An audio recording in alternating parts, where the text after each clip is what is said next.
Hi guys, আসসালামু আলাইকুম। মিষ্টি কুমড়া সবারই কম বেশি প্রিয় খাবার। এর অনেক হেলথ বেনিফিট রয়েছে। মিষ্টি কুমড়াটা যেভাবেই রান্না করা হোক না কেন খেতে কিন্তু অসম্ভব মজা লাগে। বিশেষ করে চিংড়ি মাছ দিয়ে মিষ্টি কুমড়াটা রান্না করলে এর স্বাদ ও স্মেল অনেকটাই বেশি হয়। এটা আমার ও আমার পরিবারের খুবই পছন্দের একটি খাবার। চিংড়ি মাছ দিয়ে মিষ্টি কুমড়াটা রান্না করার জন্য আমি প্রায় হাফ কেজি পরিমাণ মিষ্টি কুমড়া নিয়েছি। তারপর মিষ্টি কুমড়াটাকে ভালোভাবে ধুয়ে কেটে নিয়েছি। আপনি আপনার পছন্দ মতো কেটে নেবেন। আর নিয়েছি মাঝারি সাইজের চিংড়ি, প্রায় 12 থেকে 15 পিস। এবার একটি প্যানে পরিমাণ মতো তেল নিয়ে নিব। তেলটা হালকা গরম হয়ে এলে দিয়ে দিব হাফ কাপ পরিমাণ পেঁয়াজ কুচি ও 4 থেকে 5 কোয়া রসুন কুচি এবং 1 টিস্পুন পরিমাণ আস্ত জিরা। লাল মরিচের গুঁড়া দিয়েছি স্বাদ মতো, হলুদ গুঁড়া দিয়েছি 1 টিস্পুন। এবার দিয়ে দিলাম চিংড়ি মাছ। এবার চিংড়ি মাছের সাথে সব মশলা খুব ভালোভাবে মিক্সড করে নেব।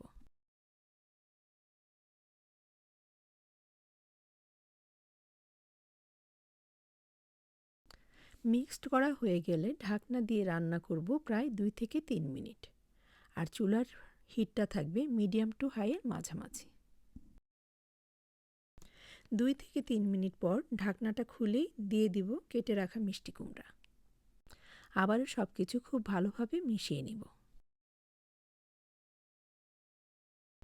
সব কিছু খুব ভালোভাবে মেশানো হয়ে গেলে দিয়ে দিব স্বাদ অনুযায়ী লবণ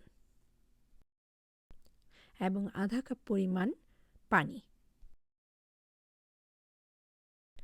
আবারও সব কিছু খুব ভালোভাবে মিক্সড করে নিব এবং ঢাকনা দিয়ে রান্না করব প্রায় 7 থেকে 8 মিনিট।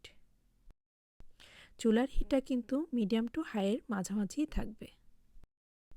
এই পর্যায়ে দিয়ে দিব কাঁচামরিচ 4 থেকে 5টা এবং দিয়ে দিব কেটে রাখা ধনেপাতা। ধনেপাতাটা অপশনাল, এটা আপনি স্কিপও করতে পারেন।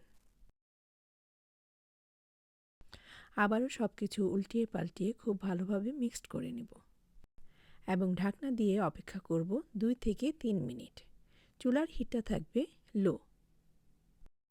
2 থেকে 3 মিনিট পর ঢাকনাটা খুলেই চুলাটা বন্ধ করে দিব।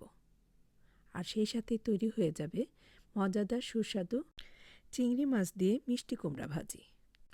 খুব সুন্দর একটা স্মেল বের হয়েছে। যখনই তৈরি করবেন তখনই এর স্বাদ ও ঘ্রাণ উপভোগ করতে পারবেন। আশা করছি আজকের রেসিপিটা ভালো লেগেছে।